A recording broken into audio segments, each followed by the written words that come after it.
in this video, I bring you a very long-awaited video. The review of the OnePlus 8T. This phone, granted I have not used it in a few months, but this review still stands because I wrote my notes down before I switched to the OnePlus Nord N10 for a little bit. This is the full review of the OnePlus 8T. Now, I know I'm late to the game, the OnePlus 9 Pro already out, but maybe in the future I'll do how the 8T stacks up to it. On paper, I don't have the OnePlus 9 or 9 Pro in hand, so I can't do a detailed comparison. But I can do what I can. Let me know if you guys want that. Like the video and I'll make it. So the first main thing of the phone is the design. Right now, I have a case on mine. It is from Poetic. The case, as you can see, is it's not thin, but it's not thick. It's like right in the middle, and I absolutely love it. The one downside with this case is that it scratches the glass. It's not a good enough seal. So if you use these cases, I'd recommend put skins on your phone. But with the B-roll I have here, the phone will not be in its case. You can see it's full skin to glory. So the design of the phone, without the case, is sleek and slim. I absolutely love it. It's got the aluminum rails, it's got the alert slider, which I love, and I wish more phones had it. And just how thin it is just absolutely wonderful. It's still a nice premium phone. So my phone, you can probably tell from the rails, but I have the aquamarine green phone, and I absolutely love how that color looks on this phone. It's just a stunning color. Right now, obviously, again, it's skinned with the D-brand icon skin. Aluminum rails really contrast well with the back glass. The design overall is just absolutely wonderful. OnePlus did a very good job on this phone. I'm not a big fan of the square camera bump, but I'm looking at two phones who have square and rectangular camera bumps, so I think that's besides the point at this point. Plus, it's grown on me. How does this phone perform while playing games? Incredible. Absolutely incredible. It is nothing but reliable, fast, and smooth. I absolutely love it. It does really well with the performance. The Snapdragon 865 holds up really well. The 120Hz display, which we'll talk about in a minute, it's stunning. I love the 120Hz display. It's wonderful. It did not chug with any game, and no game was demanding for this phone. The 865 GPU handled it really well. All settings were maxed. It's just wonderful. I absolutely love how this phone handled it. The display. It is a 120Hz, 6.5-inch, 1080p display. It is bright and vibrant. Absolutely stunning. The color accuracy is from DisplayMate A+. It's an A+ display. It is an OLED display, so you get those wonderful colors, those deep blacks, those bright whites. It is a great phone.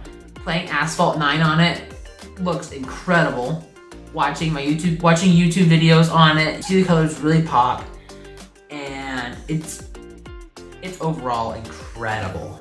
Also with the display comes a hole punch camera. That's starting to grow on me as well. It is not very intrusive. It's right with the notification section of the top of the display, so it does not get in the way at all. Let's talk cameras. Alright, so the main camera on this phone is a 48 megapixel f1.7 sensor. The cameras on this phone do really well. For actual stills, they do really well. I am very impressed with how it handles the stills. As you can see, here's a couple shots from it now. Colors are great, and overall impressed with it. So the 40 megapixel camera, that is a separate option. You can turn that on in the settings, but that is not enabled by default. You have to go to the settings, turn it on if you want that full 40 megapixel rich detail. The second camera is a 16 megapixel ultra wide. It's got an aperture size of f2.2, and it's a good ultra wide. I'll give it that. I love having ultra wides on my phones, and it does really, really well. So between the main camera and the ultra wide, there's a little bit of color change, but overall it gives you a nice field of view, and it is really incredible. There are some good shots. It is a 5 megapixel macro. This macro is pretty good. Wait. Hold on. There's a small detail. It is a 5 megapixel macro, not a 2 megapixel macro. There's a difference, okay? I know what you're saying, but it's a macro, it's a waste. This one's fun to play with. As you can see from these shots, you can't quite tell what they are. And it's actually got some decent detail. So as you can see in this picture, it looks like Mars, okay? But that is actually brick.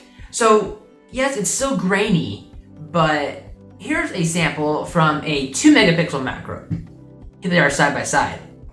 Do you see the difference? Yes, it's still grainy, but it's got more detail too. And so, yes, it may still seem like a wasted camera. It has a little more purpose for some fun. Now, the real wasted camera is the 2 megapixel black and white. So that's all I'm gonna say. It's a 2 megapixel black and white. We don't need black and white. It does not exist. It should not exist. And that should have been actually, I would more happily have it a telephoto. But it's a black and white. So we're just gonna leave it at that. Now to go with the camera, this phone has nightscape. Notice with nightscape is it can either hurt you or it can help you. It can help you, and depending on the circumstance and the scenario, the lighting and, well, so in this picture, I know, it looks absolutely crazy, I know. But this is actually a picture of my cat, but I took this picture using nightscape. It was in normal lighting, so that's why it looks like that. So here's a really good picture. This is from the macro that I took on this phone. I don't remember if this one was edited or not in mobile Lightroom, but this photo was taken with my macro. This is an example of an excellent macro photo. Just compare that to the trash you got in the 2 megapixel. Now the next picture looks pretty bland. This was taken during Christmas time. So this is a Ford Torino Christmas tree ornament. It's actually yellow, but you don't see the yellow because I actually took this with the regular main sensor. But if you look at the next picture, there you can see its true colors. So it was still bright. It was a little bit dark outside. The colors were really crazy. But this yellow picture, I actually took it with nightscape. You see what I mean? Depending on the circumstance, it could either make or break your photo.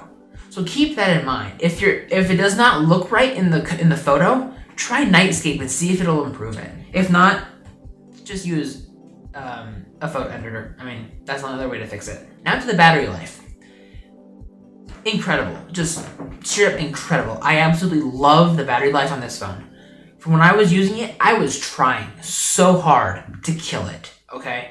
From 100% to 0%, I tried so hard to kill it, but I just couldn't. On a heavy day, I can get about 3 hours of battery life, but that's because, well, actually, it's more of a light day.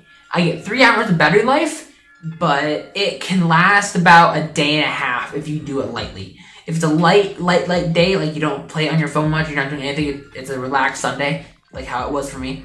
You have to charge it in the middle of the day, the next day, but you'll be at like 80% when you go to bed. It's absolutely incredible. But on a heavier, lighter day, it's kind of a medium day, you can get between 5 and 6 hours of screen on time. Absolutely incredible. I tried so hard to kill this phone, but I just couldn't.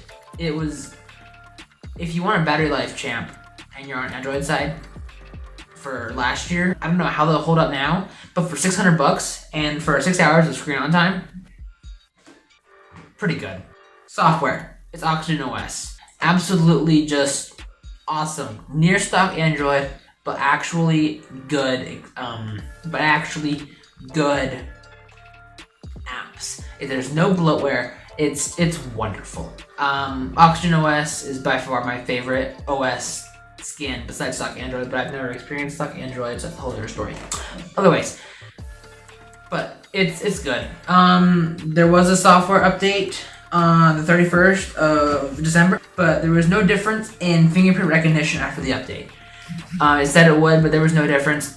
It's still really good. It's still accurate. I can still play with it and use it, but it's fine.